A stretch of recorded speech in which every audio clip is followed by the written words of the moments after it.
ప్రేమధార Bible అధ్యయన పాఠశాల శ్రోతలకు స్వాగతం. ప్రవచన గ్రంథం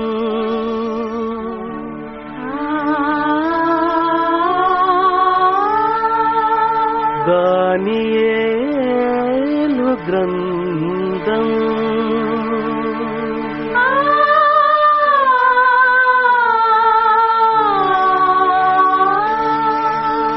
ప్రభువగు యెహోవా ఆదేశించి ప్రవక్తచే ప్రబోధించిన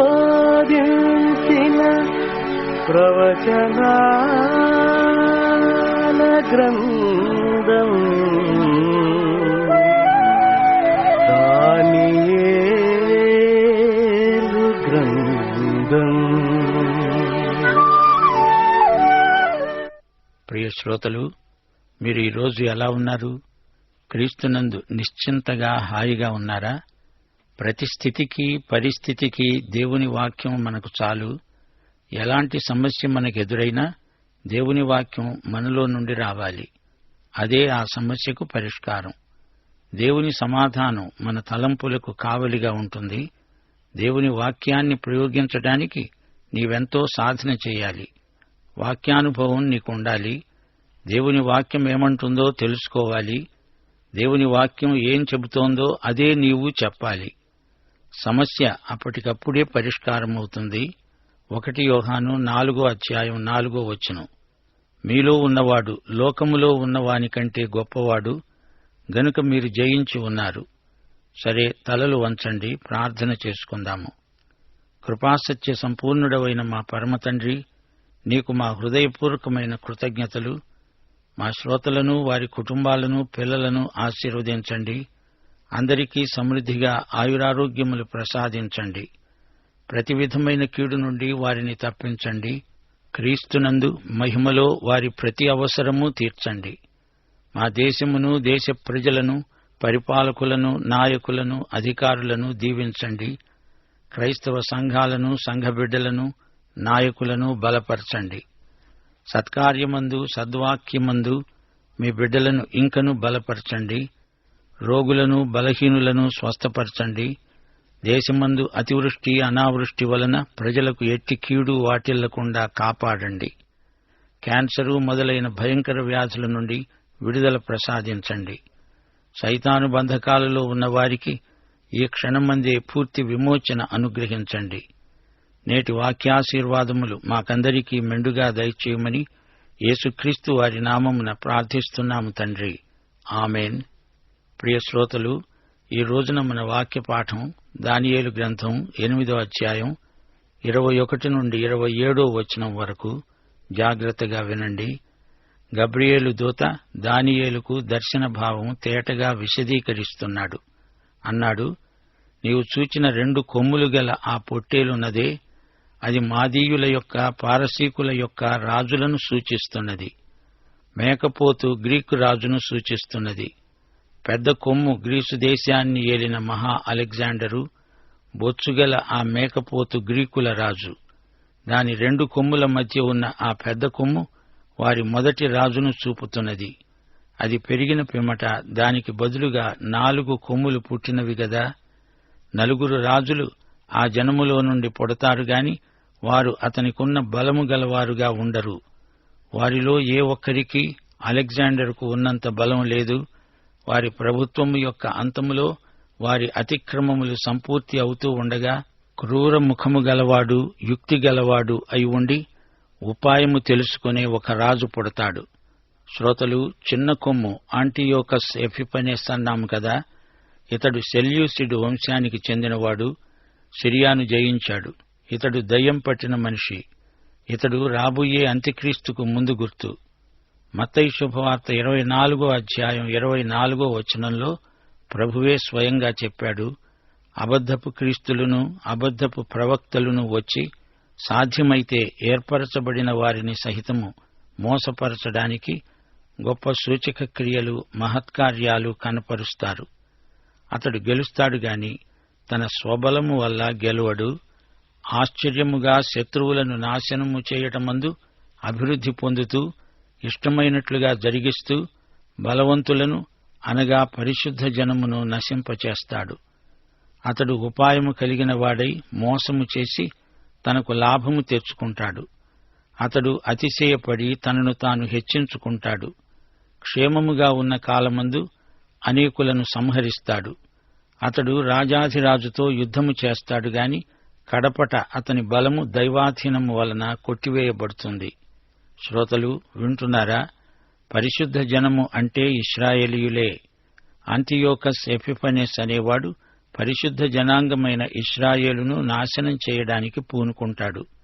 ఇతడు మహా దుర్మార్గుడు. దేవునికే కాదు, దేవుని ప్రజలకు కూడా బద్ధ శత్రువు. అచ్చం అంత్యక్రీస్తు లక్షణాలే ఇతనికున్నాయి.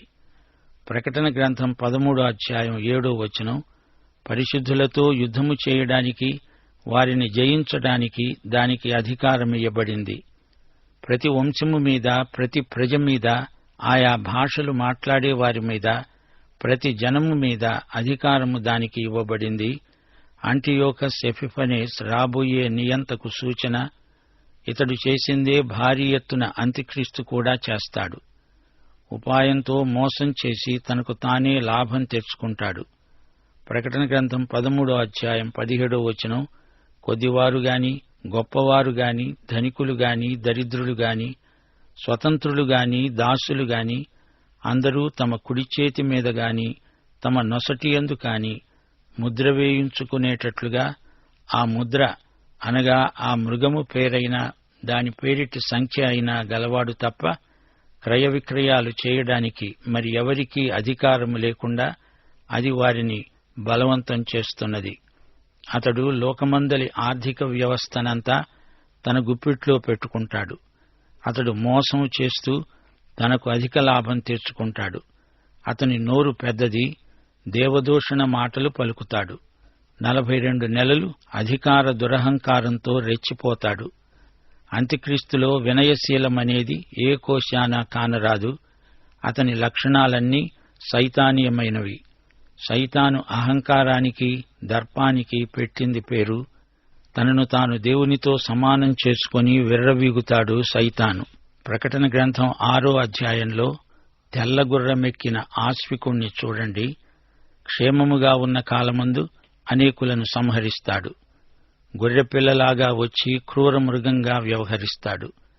తెల్లగుర్రమెక్కిన రౌతు తర్వాత ఎర్రగుర్రమెక్కిన వాడు వస్తాడు. అతడు యుద్ధం చేస్తాడు. అతడు తెచ్చే క్షేమము, భద్రత నిజమైనవి కావు. కృత్రిమ శాంతిని చూపెడతాడు.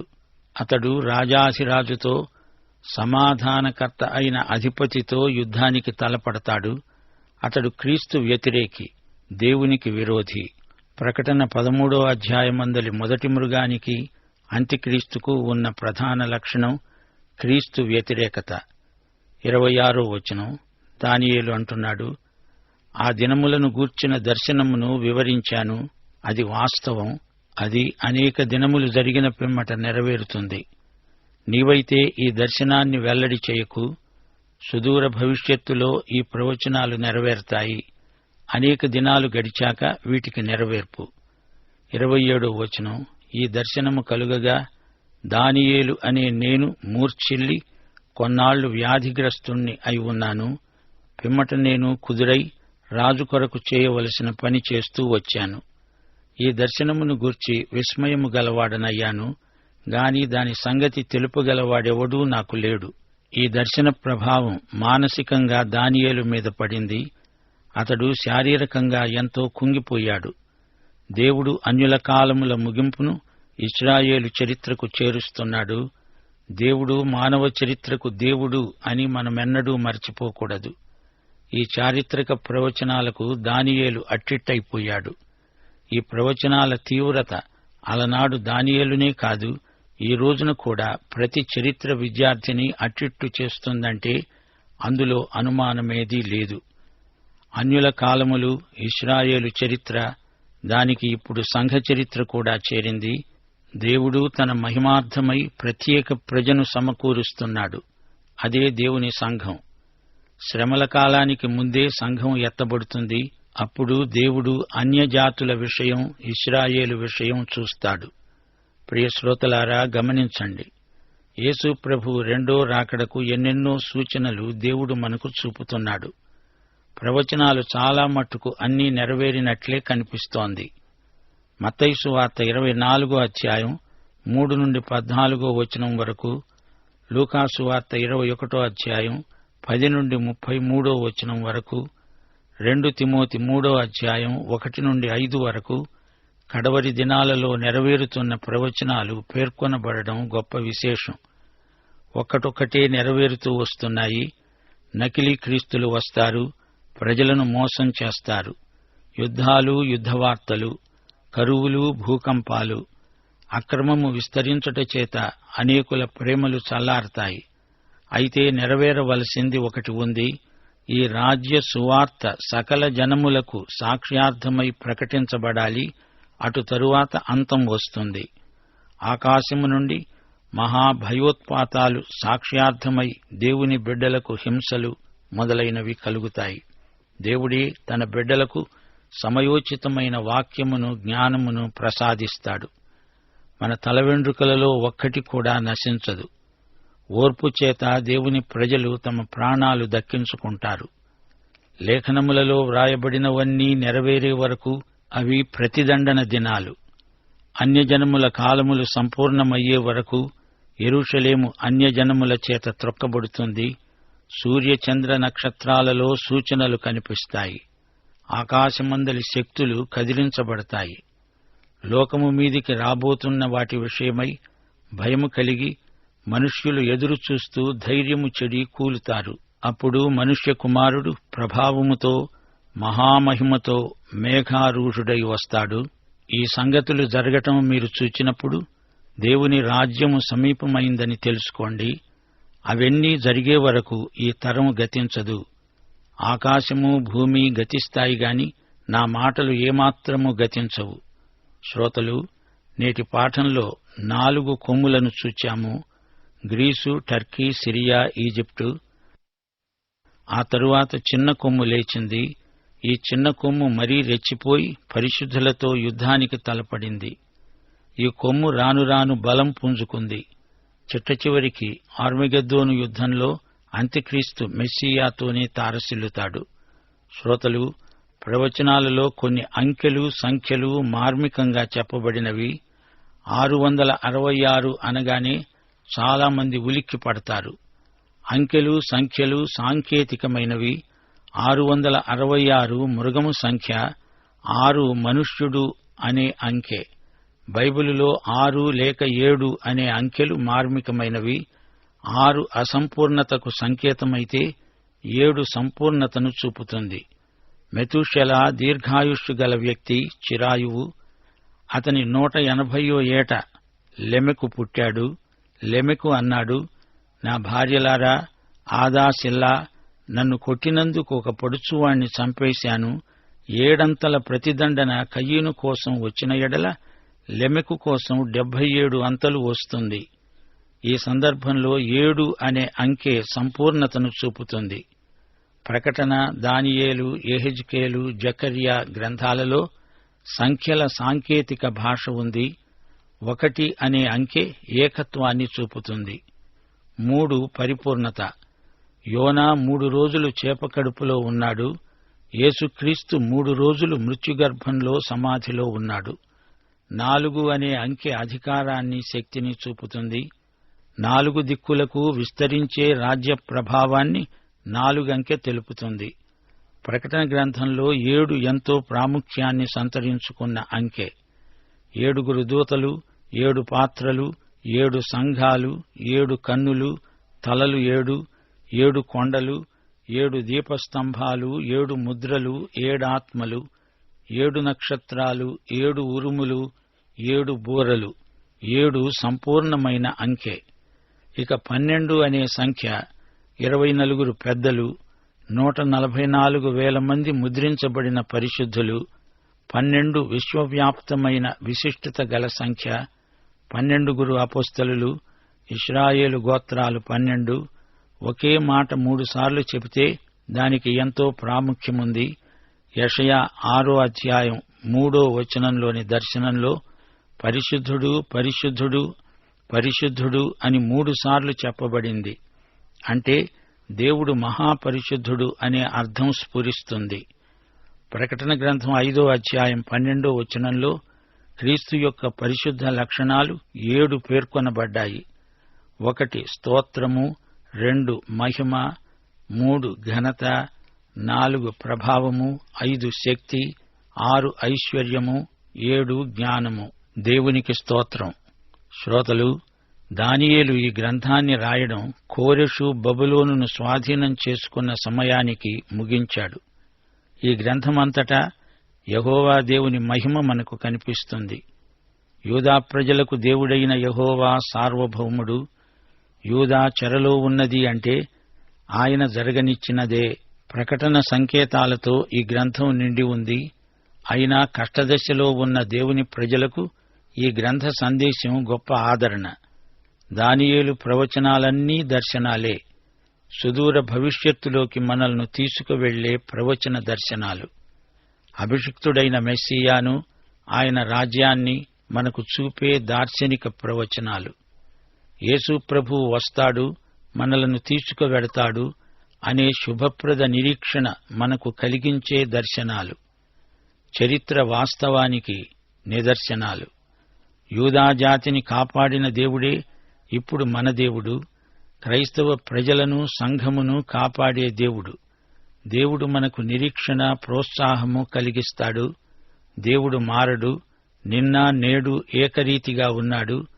తరతరాలుగా, యుగయుగాలుగా చరిత్రలో, అనుభవంలో తన ప్రజలకు అండదండగా నిలిచి ఉన్న దేవుడు సార్వభౌముడు, సర్వశక్తిమంతుడు. శ్రోతలు, దానియేలులాగా మనము దేవునికి విధేయులమై ఉందాము. దానియేలు తన దేవునికి జీవితాంతము ఎంతో విశ్వసనీయుడు. పాత నిబంధన గ్రంథాలన్నిటిలో దానియేలు గ్రంథం ఎంతో ఉద్రేకభరితమైనది. మొదటి 6 అధ్యాయాలలో విశ్వాసము, విశ్వాసి సాహసము, దేవుని కాపుదల మొదలైన ఘట్టాలు మనకెంతో ఉత్కంఠ కలిగించాయి. 7వ అధ్యాయం మొదలుకొని అన్ని ప్రవచనాలే. ఊహాతీతమైన దర్శన సత్యాలతో నిండి ఉన్న అధ్యాయాలు.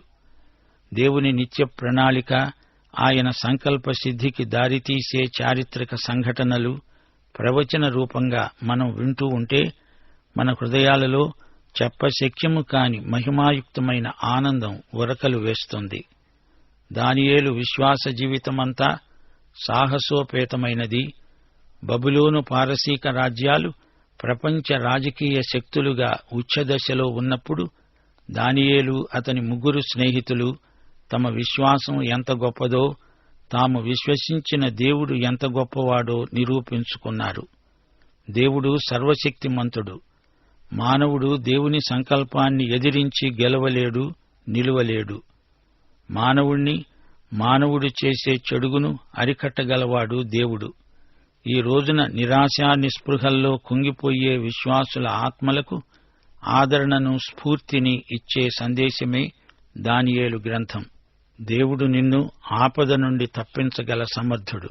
మరో విశేషం, పాత నిబంధన కాలం నుండి నిత్య భవిష్యత్తు వరకు దానియేలు ప్రవచనాలు ఒక సరళ రేఖగా పొడిగించబడినాయి. ప్రకటన గ్రంథంలో దానియేలు ప్రవచనాల ప్రతిధ్వని వినపడుతోంది. ప్రకటన గ్రంథం 13వ అధ్యాయంలో సముద్రం నుండి లేచి వచ్చిన మృగం, దానియేలు గ్రంథం 7వ అధ్యాయంలోని 4 జంతువులను జ్ఞాపకం చేస్తాయి. ప్రకటన గ్రంథం ఏమి రుజువు చేస్తోంది? దానియేలు గ్రంథంలో యేసుక్రీస్తు రాకడ నిరీక్షణ ఉంది. యేసుక్రీస్తు వస్తాడు. లోకములోని చెడుగును ఆయన తొలగిస్తాడు. ఆయన ప్రజలకు ఆదరణ కలిగిస్తాడు. దేవుని ప్రజలను శ్రమ పెట్టే వారికి శ్రమ, అది ప్రతిదండన సమయం. ఈ సందర్భంలో విశ్వాసులకు హితవు. పరాయి దేశంలో దానియేలు, అతని 3 స్నేహితులు రాజీ పడకుండా తమ విశ్వాస సాక్ష్యాన్ని ఎలా కాపాడుకున్నారో చూడండి. వారి ప్రవర్తన మనకు ఆచరణీయమైన ఆదర్శం.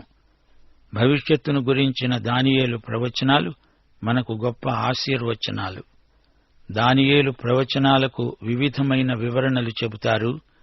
వాటిని బట్టి మా శ్రోతలు కలవరం చెందకూడదు. ఒకటి మాత్రం జ్ఞాపకం ఉంచుకోండి, ఈ రోజులు చాలా చెడ్డవి. అయినా మనకు దేవుణ్ణి బట్టి మహోజ్వలమైన భవిష్యత్తు ఉంది. యేసు ప్రభు వస్తాడు, ఆయన రాజ్యం వస్తుంది. అది మన రాజ్యం, శ్రేయో రాజ్యం. అందులో నీతి నివసిస్తుంది. దానియేలు గ్రంథం 8వ అధ్యాయం 26వ వచనంతో ఈ పాఠం ముగిస్తాము. ఆ దినములను గూర్చిన దర్శనము, అనగా ఆ ఉదయ సాయంకాలములను గూర్చిన దర్శనము వివరించాను. అది వాస్తవం. అది అనేక దినాలు జరిగిన మీదట నెరవేరుతుంది. ఈ దర్శనం అంత్యకాలం వైపు చూపుతోంది. ఇది అంత్యకాలములను గురించినది. ఉగ్రత సమాప్తమైన కాలమందు కలగబోవునట్టి సంగతులు, అనగా 3.5 సంవత్సరాల కాలం. అంటియోకస్ ఎపిఫనెస్ అనేవాడు అంత్యక్రీస్తుకు సూచనగా వ్యవహరిస్తాడు. ప్రకటన గ్రంథంలో ఇవి 1260 రోజులు. కాలము, కాలములు, అర్ధకాలం అంటే 3.5 సంవత్సరాలు. ఇశ్రాయేలు మహాశ్రమల గుండా పోవలసి వస్తుంది. ఆ తరువాత ప్రభువు రెండో రాకడ. సోదరీ సోదరులారా, గ్రహించండి, ఇదంతా చరిత్ర. దేవుని వాక్యం వాస్తవ చరిత్ర. చరిత్రలో దేవుని ప్రమేయం ఎంతో ఉంది. యేసుక్రీస్తు త్వరలో రాబోతున్నాడు. సంఘం ఎత్తబడుతుంది. ఆ తరువాత శ్రమల కాలం, మహాశ్రమల కాలం.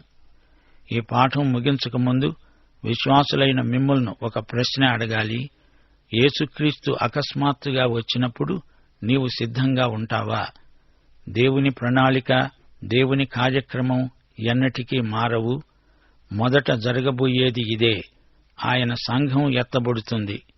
అప్పుడాయన ఉగ్రత కుమ్మరించబడుతుంది. క్రీస్తును తిరస్కరించే వారికి, క్రీస్తును మహిమపరచని వారికి తగిందే వారికి జరుగుతుంది. పాఠం ఇంతటితో సమాప్తం. ప్రభు అయిన యేసుక్రీస్తు వారి కృప, తండ్రి అయిన దేవుని ప్రేమ, పరిశుద్ధాత్మ యొక్క అన్యోన్య సహవాసము మనకందరికీ నిత్యత్వము వరకు తోడై ఉండునుగాక. ఆమేన్. ఇప్పుడు గతంలో యెహెజ్కేలు గ్రంథంలో మీరు రాసుకున్న ప్రశ్నలకు సరైన సమాధానాలు చెప్తున్నాను. దయవుంచి మీరు రాసిన జవాబులతో ఒకసారి సరిచూసుకోండి. మొదటి ప్రశ్న జవాబు. యెహెజ్కేలు అనే పేరుకు అర్థమేమిటి? జవాబు: దేవుడు బలపరుస్తాడు. దేవుడు బలపరుస్తాడు. రెండవ ప్రశ్న జవాబు. యెహెజ్కేలు గ్రంథం తిన్నాక దాని రుచి ఎలా ఉంది అన్నాడు? జవాబు: తేనె వలె మధురంగా ఉంది అన్నాడు. తేనె వలె మధురంగా ఉంది అన్నాడు. మూడో ప్రశ్న జవాబు. రాతి గుండెకు ప్రతిగా దేవుడు వారికి ఏమిస్తానన్నాడు? జవాబు: మాంసపు గుండె, నూతనాత్మ. మాంసపు గుండె, నూతనాత్మ. నాలుగో ప్రశ్న. ముగ్గురు ప్రార్థనాపరులు, వారున్నా మిమ్మలను రక్షించలేరు. ముగ్గురు ప్రార్థనాపరులు, వారున్నా మిమ్మల్ని రక్షించలేరు.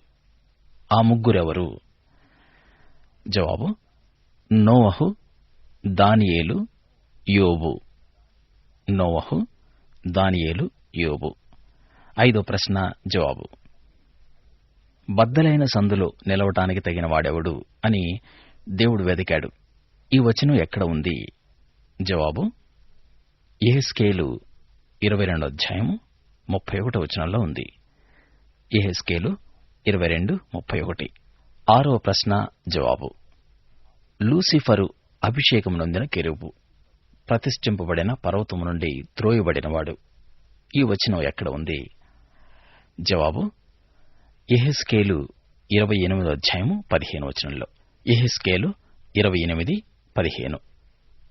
ఏడవ ప్రశ్న జవాబు. ఎముకల లోయలో ఉజ్జీవం. ఈ సందర్భం ఈ అధ్యాయంలో ఉంది. జీవాత్మ వచ్చినప్పుడు ఏమి జరిగింది? జవాబు. ఇది 37వ అధ్యాయంలో ఉంది. జీవాత్మ వచ్చినప్పుడు వారు సజీవులై లేచి లెక్కింపశక్యము కాని మహాసైన్యమై నిలిచారు. జవాబు మరోసారి. ఇది 37వ అధ్యాయంలో ఉంది. వారు సజీవులై లేచి లెక్కింప శక్యము కాని మహాసైన్యమై నిలిచారు. 8వ ప్రశ్న జవాబు. దేవుని తేజో మహిమ క్రొత్త ఆలయంలోకి తిరిగి వచ్చింది ఏ అధ్యాయంలో? జవాబు 43వ అధ్యాయంలో 4వ వచనం. జవాబు 43వ అధ్యాయము 4వ వచనం. 9వ ప్రశ్న జవాబు.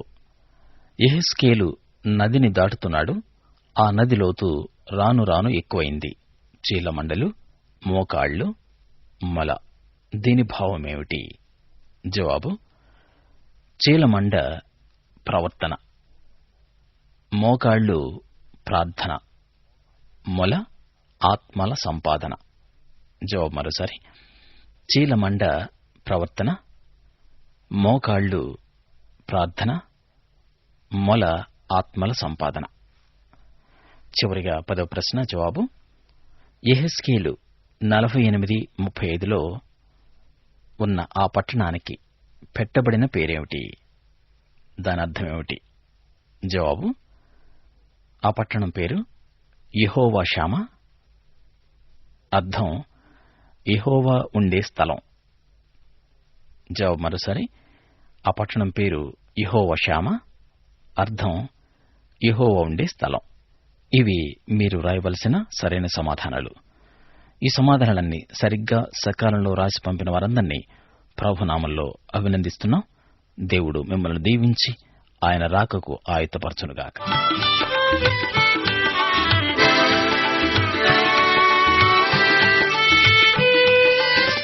జనము మీదికి లేచు జనము, తనది కానిది ఆశించు దినము.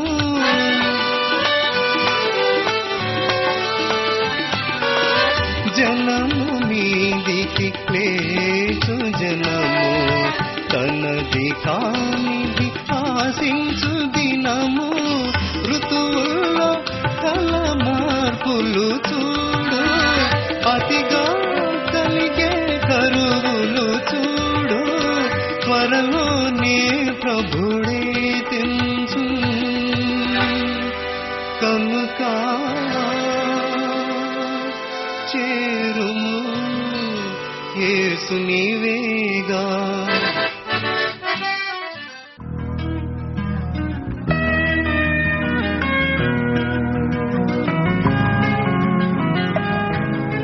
ప్రేమధార బైబిల్ అధ్యయన పాఠశాలలో ఇంతవరకు ఎన్నెన్నో వినూత్న సత్యాలు మీరు విన్నారు. మీరు విన్న విషయాలను గురించి ఇంకా వివరంగా తెలుసుకోవాలని ఆశిస్తే ప్రస్తుతం మీరు వింటున్న దానియేలు గ్రంథ వర్తమానాలపై గొప్ప దేవుడు అనే చిన్న పుస్తకాన్ని సిద్ధం చేస్తున్నాం. ఈ పుస్తకం మీ విశ్వాస జీవితంలో ఎదురయ్యే పరీక్షా పరిశోధనల్లో విజయం సాధించడానికి ఎంతో సహాయపడగలదు. గొప్ప దేవుడు అనే ఈ చిన్న పుస్తకం ఉచితంగా పొందగోరేవారు ఈ రోజు మాకు రాసి మీ పేరు నమోదు చేయించుకోవచ్చు. మా చిరునామా ప్రేమధార, విశ్వవాణి, తపాల సంచి 4, సికింద్రాబాద్ 5,17,000.